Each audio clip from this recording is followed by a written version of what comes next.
Stardew Valley's biggest day of the year update 100.6.9 arrives on all platforms November 4th, 2024 marks a momentous occasion for Stardew Valley enthusiasts across the globe, as the highly anticipated 1.6.9 update graces all gaming platforms. This update, a successor to the celebrated 1.6e update released earlier this year for PC players, brings a plethora of new features, balance adjustments, quality of life enhancements, and an array of bug fixes. Console and mobile players rejoice. Update 1.6 finally arrives. Console and mobile players have been eagerly awaiting the arrival of Update 1.6, and their patience is finally rewarded. On November 4th, iOS, Android, PlayStation, Xbox, and Nintendo users will gain access to the vast majority of content introduced in the 1.6 update. This includes, but is not limited to, new areas to explore, fresh events to experience, and a host of additional items and gameplay mechanics. However, 8-player multiplayer support, a feature exclusive to the PC version, will not be included in this update for consoles and mobile devices. PC players also get a treat. Update 1.6.9 brings further refinements. PC players who have been enjoying the 1.66 update for some time are not left out of the festivities. The 1.6.9 update brings its own set of enhancements and fixes to the PC version. Notably, Sam and Shane now have dedicated work portraits when employed at JojaMart, adding a touch of visual detail to their workday. Furthermore, the update introduces various balance changes and bug fixes, ensuring a smoother and more refined gameplay experience. Balance changes and bug fixes, a symphony of refinements. The beta patch notes for Stardew Valley 1.6.9 provide a glimpse into the array of balance changes and bug fixes that await players. Some noteworthy adjustments include the ability to purchase additional advanced iridium rods from Willie's shop after unlocking the initial one, preventing Robin from constructing buildings during the unusual Green Rain event in the first year, and allowing players to catch the elusive Son of Crimson Fish during the vibrant night market. These changes, while not groundbreaking, demonstrate the developers' commitment to fine-tuning the gameplay experience and addressing minor inconsistencies. A myriad of minor yet meaningful changes beyond the aforementioned adjustments. Update 1.6.9 introduces a multitude of subtle yet impactful changes. These include enhanced save recovery. In the event of a corrupted save file, the game will attempt to automatically restore it from a backup. Safeguarding players' progress. Fish pond enhancements. Fish ponds now display the number of raw or other output items ready for collection, providing players with clearer information. Wedding Day replay. The wedding event can now be replayed by exiting and reloading the day, allowing players to relive this special moment. Inventory sorting improvements. Colored items, such as flowers, are now sorted by color, preventing random reordering within the inventory. Bookselling clarification. Books can now only be sold to the bookseller through the book purchase menu, reducing the risk of accidental sales when attempting to trade them in. Collections tab update. The Collections tab now displays artifacts, gems, and minerals only after they have been donated to the museum, providing a clearer sense of completion. Watering can refill. Client now thoughtfully refills the player's watering can when upgrading it, saving a trip to the well. Save process optimization.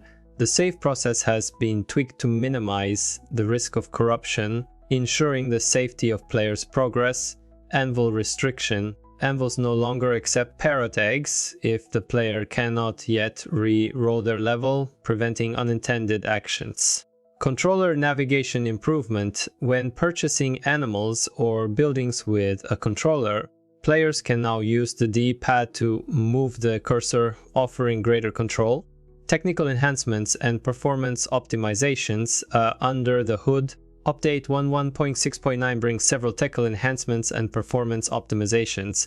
The game has migrated from FAUDIO to OpenL, potentially improving audio performance. Additionally, both FAUDIO and SDL libraries responsible for audio playback and input windowing respectively have been updated to their latest versions. These updates aim to enhance the overall stability and performance of the game, particularly on newer Windows systems with older GPUs. Gameplay fixes addressing inconsistencies and exploit. A significant portion of the update is dedicated to addressing various gameplay bugs and exploits. These fixes include chest type swapping restriction. Players can no longer swap a chest type if the new type is too small to accommodate its current contents, preventing item loss. NPC pathfinding improvement. NPCs no longer avoid passable terrain features like flooring and grass when pathfinding, ensuring more natural movement. Krobus interaction fix. Kicking Krobus out of the house no longer triggers unintended divorce dialogues, preserving relationships. Leo scheduling fix. Leo now correctly follows his Ice Island schedule after moving to the mainland, maintaining consistency. Lewis and Marnie scheduling fix. A scheduling conflict between Lewis and Marnie has been resolved, preventing overlaps. Pierre dialogue fix. Pierre no longer displays a closed on Wednesday dialogue after his shop hours have been extended, providing accurate information. Mail duplication fix. Duplicate mail from the player's mom or dad after changing gender has been resolved, preventing unnecessary clutter. NPC dialogue fix. Dialogue based on location and heart level is now displayed correctly, even if the player has less than 10 hearts with the NPC. NPC gift reaction fix. Special NPC gift reaction dialogues now accurately reflect their gift preferences, ensuring consistency. Robin interaction fix. Players can now talk to Robin after accepting a house upgrade, preventing unintended unavailability. Linus dialogue fix. Incorrectly split dialogue in Linus 50 friendship point event has been corrected, improving readability.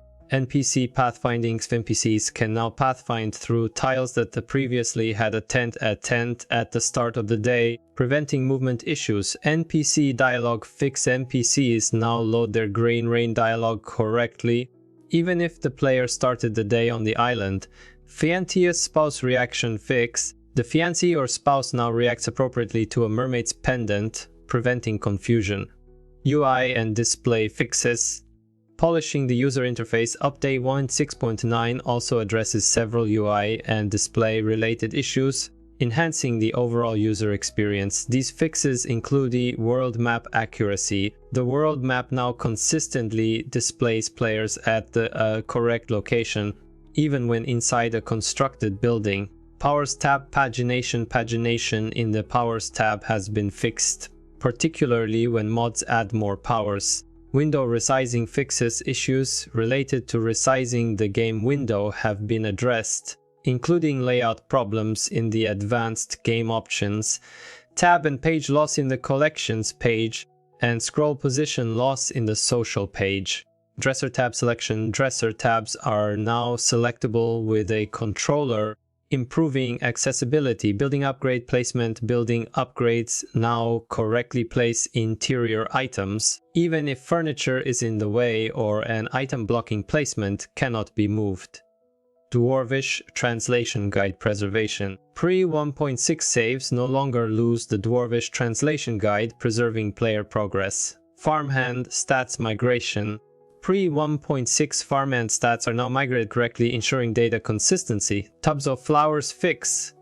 Pre 1.6 tubs of flowers now bloom correctly even if their first day in 1.6 was in fall or winter. Farmhouse wallpaper flooring fix. Using the standard farm's wallpaper or flooring in farmhouses of another farm type no longer resets them to the theme defaults. Preserving player customization. Raccoon bundle fix. The Raccoon bundle now correctly accepts specific preserve items. Preventing unintended completion. Grass regrowth fix. Grass in Marnie's cow field now regrows as expected. Maintaining visual consistency.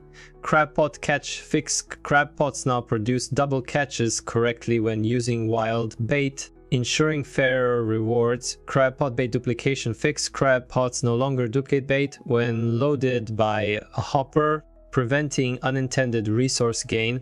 Chest color preservation. Chest color is now preserved when swapping chest types, maintaining visual customization. Buried treasure fix. Players can no longer dig up buried treasure from non-diggable tiles, preventing unintended item acquisition. Bait bonus application. Deluxe bait and wild bait bonuses are now correctly applied to crab pot output, ensuring fair rewards.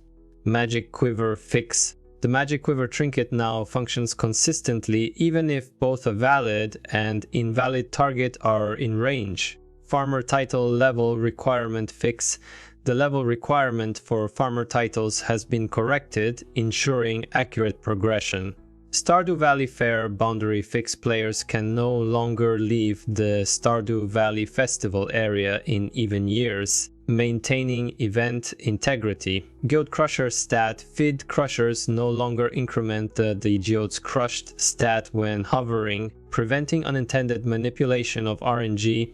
Tent placement fix. Tents now correctly block item placement, preventing unintended overlaps. Shop item behavior fix. Strange behavior of shop items with both a stock limit and stack size has been corrected, ensuring